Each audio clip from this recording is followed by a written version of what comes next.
جو بندہ مجھ پر درود پاک پڑھتا ہے اللہ پاک اس پر رحمت نازل فرماتا ہے۔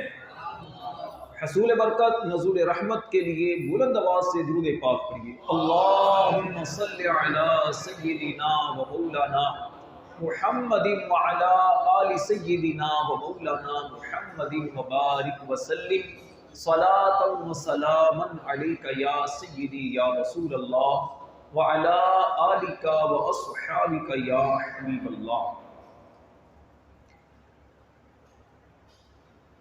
خالق کائنات مالک ارض و سماوات قرآن مجید برہان رشید فرقان حمید میں ایمان والوں سے ارشاد فرماتا ہے انما المؤمنون اخوہ، مسلمان بھائی ہیں۔ فاصلحوا بین اخویکم، تو اپنے دو بھائیوں میں صلح کرواؤ۔ واتقوا اللہ لعلکم ترحمون، اور اللہ سے ڈرو کہ تم پر رحمت ہو۔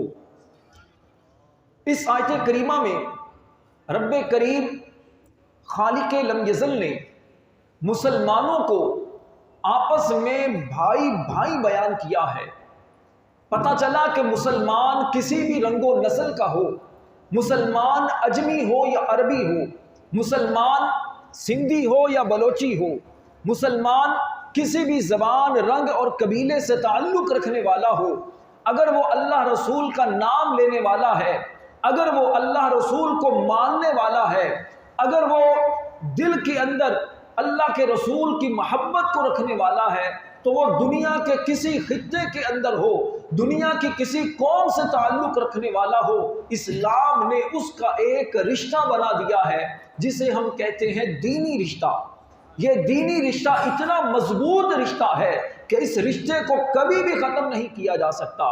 آپ ذرا غور کیجئے، انسان جتنے دنیا کے اندر ہیں، چاہے وہ جناب جاپان میں رہنے والا مسلمان ہو، چائنا میں رہنے والا مسلمان ہو، ہندوستان یا پاکستان میں رہنے والا مسلمان ہو، امریکہ یا یورپ کی کسی بھی کنٹری میں رہنے والا مسلمان ہو، وہ سب کے سب حضرت سیدنا آدم علیہ السلام کی اولاد ہیں۔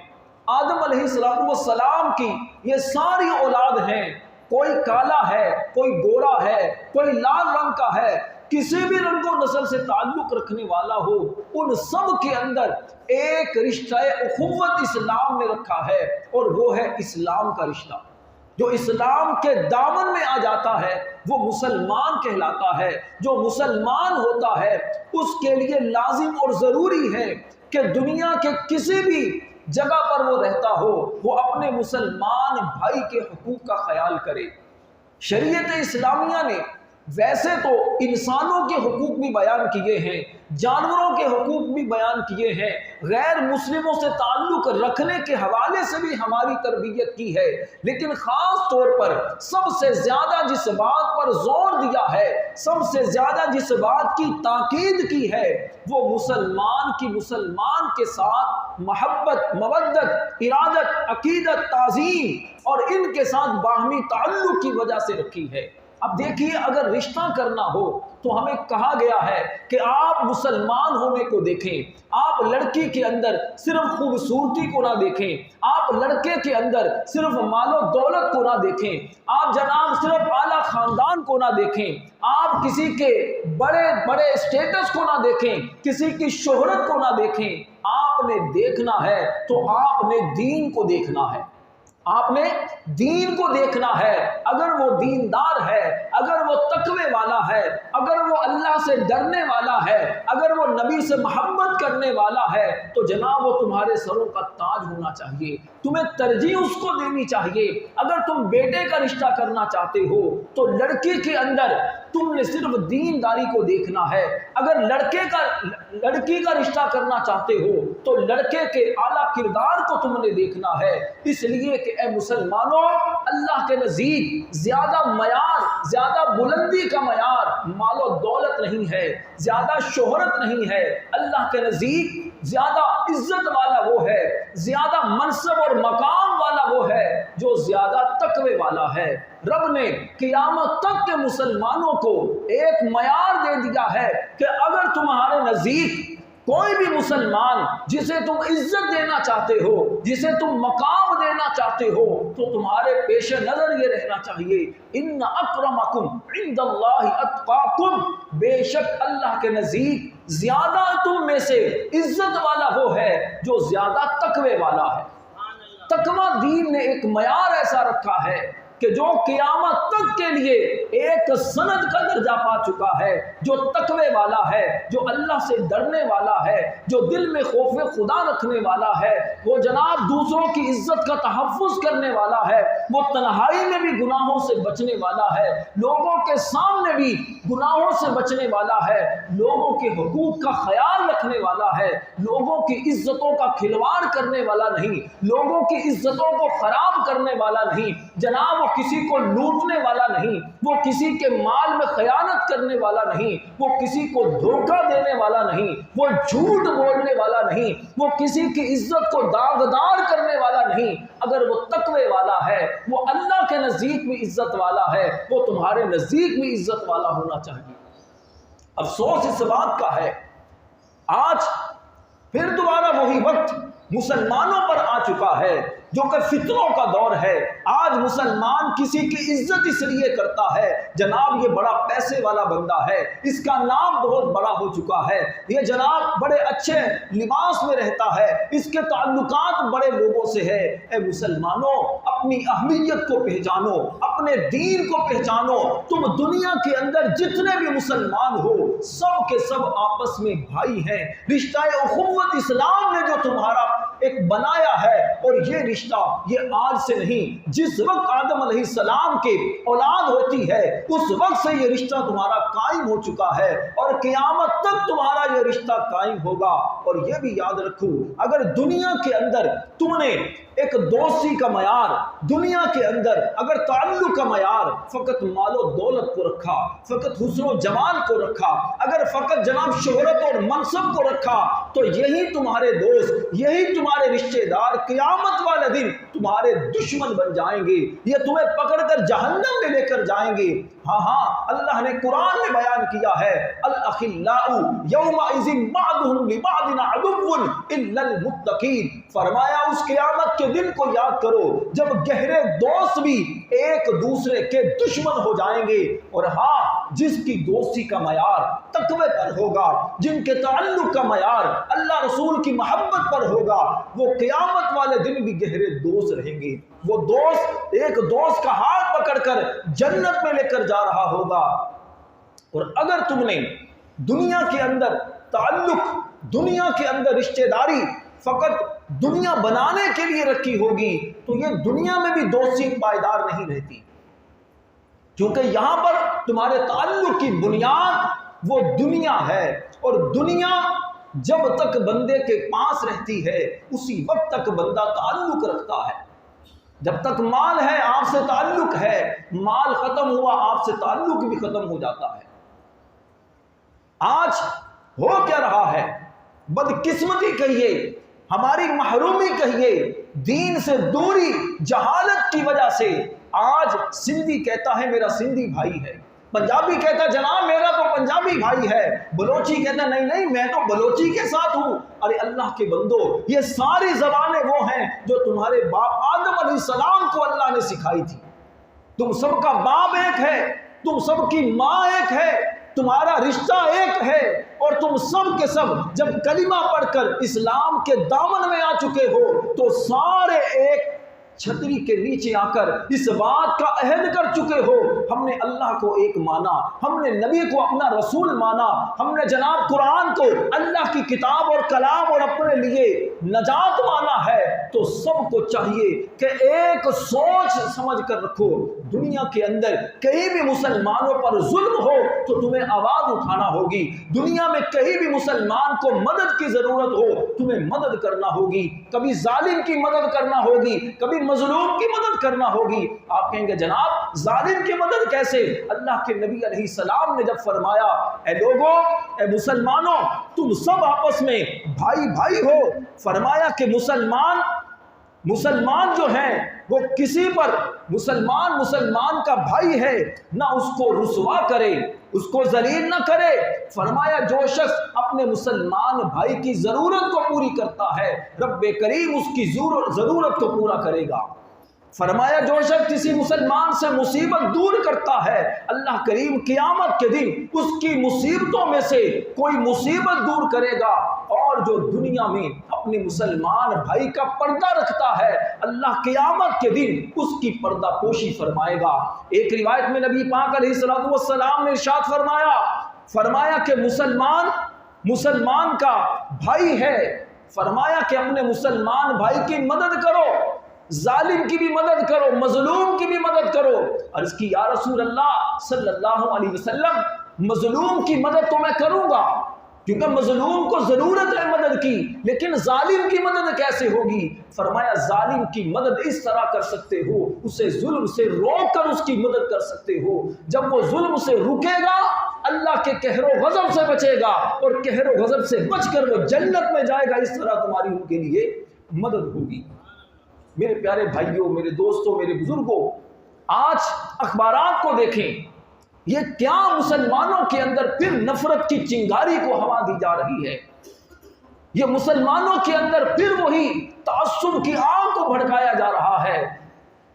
کتنا عرصہ پہلے، کچھ عرصہ پہلے بھی یہی اس طرح کی چنگاریاں اٹھیں، اور ان چنگاریوں نے شعلوں کی صورت اختیار کی، اور پھر دیکھتے ہی دیکھتے ہمارے وطن عزیز پاکستان اور بالخصوص شہر کراچی کو ان فتنوں کی آگ نے کیسے جھلسا کر راکھ کر دیا۔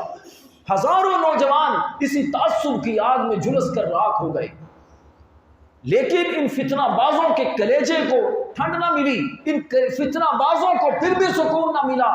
کچھ دن گزرتے ہیں پھر دوبارہ وہی یہ ہوا کو کھول دیتے ہیں، پھر دوبارہ وہی فتنوں کا بازار گرم کر دیتے ہیں۔ نہیں وہ دیکھو تمہارے بلوچی بھائی کو مار دیا، وہ دیکھو تمہارے سندھی بھائی کو مار دیا۔ سندھیوں اپنے حقوق کے لیے اٹھو، ارے بلوچیوں اپنے حقوق کے لیے اٹھو، پنجابیوں تم مظلوم ہو، تم اپنے حقوق کے لیے اٹھو۔ لا حول ولا قوہ، ہم سب مسلمان ہیں۔ اگر کوئی پنجابی دیکھتا ہے کسی سندھی کو تکلیف ہے تو وہ ساتھ دے، اس وجہ سے نہیں کہ یہ زبان ہے، نہیں، وہ تمہارا مسلمان بھائی ہے۔ ارے اسلام تو غیر مسلموں کی عزت کا بھی تحفظ کرتا ہے۔ اسلام اتنا پیارا دین جو جانوروں کا بھی خیال کرتا ہے۔ کیا آپ نے وہ مسئلہ نہیں سنا کہ جانور کو جب ذبح کرو تو ذبح بھی بڑے اچھے طریقے سے کرو، جانور کو نیچے گرایا، جانور کا چہرہ قبلہ کی طرف نہ ہوا تو گھسیٹ کر نہ کرو، جانور کو تکلیف ہوگی۔ وہیں پر جانور کے چھری پھیر دو، اور جانور کو ذبح کرو تو آپ کے نبی علیہ السلام کی تعلیمات کیا ہے؟ چھری کو تیز کر لو تاکہ جانور کو زیادہ تکلیف نہ ہو۔ جو اسلام، جو شریعت جانوروں کے حقوق کی پاسدار ہے، جو شریعت آپ کے صرف رشتہ داروں کے حقوق کا نہیں بتاتی، جو شریعت آپ کو بازار کے اندر بھی آپ کو تعلق کی اہمیت کو بتاتی ہے، جو شریعت اتنی خوبصورت ہے کہ آپ کو صرف آپ کے حقوق نہیں بتاتی بلکہ آپ کو ایسے لوگوں کے حقوق بھی بیان کرتی ہے جن سے آپ تھوڑا سا بھی تعلق رکھتے ہیں، آپ کسی کے پاس کچھ دیر کے لیے بیٹھتے ہیں، آپ کے اسلام کی وہاں بھی تعلیمات ہیں۔ کیا آپ کو یاد نہیں کہ آپ کی شریعت کے اندر مسئلہ کیا ہے کہ مسجد میں آئے تو کپڑوں سے بدبو نہ آئے؟ وجہ کیا ہے؟ وجہ یہ ہے آپ بدبو کے ساتھ آئیں گے دوسرے مسلمانوں کو تکلیف ہوگی۔ اسلام اتنا ایک مسلمان کی عزت کا تحفظ کرتا ہے، کسی بھی طرح مسلمان کو تکلیف نہ پہنچے اس کی بھی تعلیمات دی گئی ہیں۔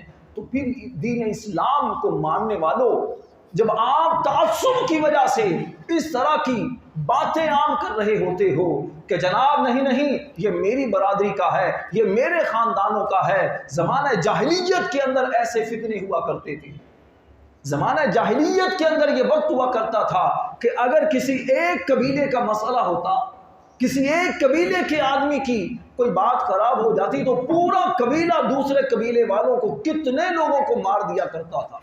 تھوڑی تھوڑی بات پر جھگڑے ہو جایا کرتے تھے، کبھی پانی پلانے پر جھگڑا، کبھی کسی کو گھر سے اگر کسی نے تھوڑی سی ہیلپ کر دی اس پر جھگڑا۔ اتنے زیادہ تعصب عام ہو چکا تھا عربی لوگ جو خود کو زمانے کا سردار کہا کرتے، عربوں کے علاوہ کو وہ عجمی گونگے کہا کرتے، میرے نبی علیہ السلام نے سب کے لیے فرمایا، حجۃ الوداع کا موقع ہے، آخری خطبہ دے رہے ہیں، اس کے اندر فرماتے ہیں اے لوگوں سن لو، تم سب آپس میں بھائی بھائی ہو، کسی گورے کو کالے پر کوئی فضیلت نہیں، کسی کالے کو گورے پر کوئی فضیلت نہیں، فرمایا کسی عجمی کو عربی پر کوئی فضیلت نہیں، اور کسی عربی کو عجمی پر کوئی فضیلت نہیں۔ اللہ کے نزدیک معیار کیا ہے؟ عزت کا، تقوی کا۔ اللہ کے نزدیک معیار صرف تقوی ہے، خوف خدا ہے۔ گناہوں سے بچنے والا کون ہے؟ تو اس لیے ضرورت اس بات کی ہے کہ آپ اس چیزوں کو اجاگر کریں، نہ ایسی ویڈیو شیئر کریں، نہ ایسا ٹیکسٹ کریں، نہ ایسے کمنٹس کریں جس سے نفرت کو ہوا ملے، جس سے لوگوں کے دلوں کے اندر چھپی ہوئی دشمنیاں پھر دوبارہ ظاہر ہو جائیں، دلوں کے اندر جو غبار ہے اسے سامنے کر کے لوگوں میں نفرتیں پھیلانے کا ذریعہ نہ بنے۔ اللہ کے بندو، ہم سب آپس میں بھائی بھائی ہیں۔ اپنی عورتوں کو بھی یہ بات سمجھائیے، بچوں کو بھی یہ بات سمجھائیے، خود بھی اس بات کو ذہن میں بٹھا لیجئے کہ ہم سب مسلمان ہیں، ہم سب مسلمان ہیں۔ کوئی پوچھے جناب کون ہو؟ میں مسلمان ہوں۔ اس بات کو ہوا نہ دیجئے میں مہاجر ہوں۔ آپ مہاجر کس بات کے؟ میں نے پاکستان چھوڑا، کیا تم نے چھوڑا تھا؟ ابا جی نے چھوڑا تھا، تو جناب کس کے ابا جی یہاں پاکستان میں پیدا ہوئے؟ سبھی کے ابا جی ہندوستان سے آئے تھے۔ مہاجر کون ہے؟ میرے اور آپ کے نبی صلی اللہ علیہ وسلم نے فرمایا المہاجر من حجر ما نہى اللہ عنہ، فرمایا مہاجر وہ ہے جو اللہ تعالیٰ کی منع کردہ چیزوں کو چھوڑ دے۔ مہاجر مطلب ہجرت کرنے والا، چھوڑنے والا، جو اللہ کی حرام کردہ چیزوں کو، جو گناہوں کو چھوڑنے والا ہے، یہ مہاجر ہے۔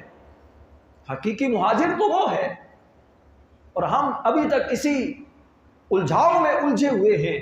ہم ان سیاست دانوں کی، ہم جناب ان فتنہ بازوں کی، ہم ایسے لیڈروں کی پیروی کر کے جہنم کی طرف جانے کا سامان کر رہے ہیں، جو جناب خود اپنے اقتدار کو بچانے کے لیے، جو خود اپنی دولت میں اضافہ کرنے کے لیے، جو غیروں کے اشاروں پر فتنے پھیلا کر لوگوں کے اندر نفرت کی آگ کو ہوا دے کر ان کی محبتوں کو جلا رہے ہیں، ہم بھی ان کے پیچھے پیچھے ان کی خوشنودی حاصل کرنے کے لیے، تھوڑا سا ان کی آنکھوں میں اپنی عزت کو بڑھانے کے لیے، تھوڑا سا کوئی منصب حاصل کرنے کے لیے، کچھ دولت حاصل کرنے کے لیے ہم بھی ان کی پیچھے پیچھے چلتے جا رہے ہیں۔ ان کے اپنے بچے کیوں نہیں سامنے آتے؟ ان کے اپنے گھر والے کیوں میدان کے اندر نہیں آتے؟ کیونکہ یہ جانتے ہیں یہ ایسی آگ ہے جس میں جھلسنے کا کوئی فائدہ نہیں۔ اور آپ کو کبھی مذہب کے نام پر ابھارا جاتا ہے، مسلمان جذباتی ہو جاتا ہے، کبھی مذہب کے نام پر ابھارا جاتا ہے، کسی سے دشمنی ہوتی ہے، بدلہ لینا ہے، چلے جی گستاخ رسول کا ٹھپا لگا دو۔ بدلہ لینا ہے، کسی کو قتل کروانا ہے، گستاخ صحابہ کا ٹھپا لگا دو۔ جناب کسی سے دشمنی ہو گئی، یہ تو جناب یہ فلاں کا گستاخ ہو گیا، یہ قرآن کی اس نے گستاخی کر دی۔ دیکھا کسی نے کچھ نہیں، بس پیچھے پیچھے بھیڑ چال کی طرح معاذ اللہ فتنے پیدا کرنا شروع ہو جاتے ہیں، اور گمان یہ کرتے ہیں جناب ہم تو عاشق رسول ہیں۔ یہ کاہے کا عشق رسول ہے؟ یہ عشق رسول نہیں، یہ فتنہ بازی ہے۔ ایسے لوگوں سے ہمیں بچنا بہت ضروری ہے۔ مذہب کے نام پر جذباتی ہو جانا، جبکہ غلط چیز ہو، ہاں آپ کے سامنے اگر کوئی غلط چیز آتی ہے تو پھر جذباتی ہونا یہ بالکل عین ایمان ہے۔ اور ایسا کوئی مسلمان نہیں کہ جس کے سامنے کوئی گستاخی ہو اور وہ پھر وہ بندہ کہ نہیں جی میں کچھ نہیں کر سکتا۔ لیکن آپ کسی کی باتوں میں آ کر، آپ کسی کی تقریروں کو سن کر، آپ کسی کی جناب چکنی چپڑی باتوں میں آ کر آپ کسی کو ایسے ہی کسی پر گستاخی کا ٹھپا لگا دیں، آپ کسی پر چور کہہ دیں، کسی کو ڈاکو کہہ دیں، کسی کو لٹیرا کہہ دیں، کسی کو کچھ کہہ دیں، ایسا تھوڑی ہے کہ کسی کی عزت کو بھی خراب کرتے رہیں۔ مسلمان کی عزت کا بڑا تحفظ ہے۔ مسلمان کی عزت حدیث میں پڑھ کر دیکھیے مسلمان کی عزت کتنی زیادہ ہے. مسلمان کی عزت، اس کی حرمت کعبے سے زیادہ بیان کی گئی ہے، کعبے سے زیادہ اتنی مسلمان کی عزت ہے. اور ہمارے نزدیک عزت کا معیار کیا ہے؟ پیسے والا ہے جی سیٹھ صاحب السلام علیکم، اور اگر کوئی غریب ہے تو دھتکار کر سائڈ پر کر دیا جاتا ہے. آپ کو مجھے کیا پتا کل یہی بندہ اللہ کے ہاں کتنے بڑے مرتبے پر فائز ہو جائے. آج جو ہماری نظروں میں غریب ہے کل کہیں مالدار بن جائے. عزت کس نے دینی ہے؟ ذلت کس نے دینی ہے؟ یاد رکھیے یہ رب کا تعالیٰ کے دست قدرت میں ہے. رب تعالیٰ فرماتا ہے وَتُعِزُّ مَن تَشَاءُ وَتُذِلُّ مَن تَشَاءُ. عزت بھی وہی دیتا ہے، ذلت بھی وہی دیتا ہے. اس دن سے ڈریے، اس دن سے ڈریے جب آپ کی عزتوں پر حملہ ہونا شروع ہو جائے. آج کسی کی بہو بیٹی کی عزت آپ کی نظروں سے محفوظ نہیں، آپ کے قلم سے محفوظ نہیں، آپ کے جناب ویڈیو شیئر کرنے سے محفوظ نہیں، آپ کے غلط کمنٹس کرنے سے محفوظ نہیں. تو اے انسان، اے فتنہ باز، اس وقت سے ڈر جب تیرے گھر پر بھی اسی طرح کا حملہ ہوگا، تیری عزت کی بھی نیلامی ہونا شروع ہو جائے گی. تو بھول جائے گا لیکن رب تعالیٰ نہیں بھولے گا. رب بھولنے سے پاک ہے. وَمَا كَانَ رَبُّكَ نَسِيًّا. تیرا رب بھولنے والا نہیں، اس کی لاٹھی بے آواز ہے. کچھ دیر کے لیے ہو سکتا ہے تجھے مہلت مل جائے، کچھ دیر کے لیے ہو سکتا ہے تجھے وقت مل جائے، اور تو اس اقتدار کو، اس دولت کے نشے میں مست ہو کر تو جناب اقتدار کی ایک کرسی پر بیٹھ کر تو یہ سمجھنے لگا میں کچھ بھی کرتا رہوں، مجھے کوئی پوچھنے والا نہیں. ٹھیک ہے، کوئی انسان تجھے نہیں پوچھ سکتا، لیکن جس نے تجھے یہ اقتدار دیا ہے، جس نے تجھے یہ منصب دیا ہے، وہ جب چاہے گا تجھے ذلت کی زندگی گزارنے پر مجبور کر دے گا. تم کچھ بھی نہیں کر سکو گے. آج اگر لوگ تم سے ڈرتے ہیں تو اس بات کی وجہ سے لوگوں پر ظلم نہ کرو، غریبوں پر ظلم نہ کرو، کسی کی عزت کو خراب نہ کرو، لوگوں کے اندر فتنے نہ پھیلاؤ. یہ فتنہ ایسی گندی چیز ہے جس کے بارے میں رب نے فرمایا الفتنۃ اشد من القتل. فتنہ قتل سے زیادہ سخت ہے.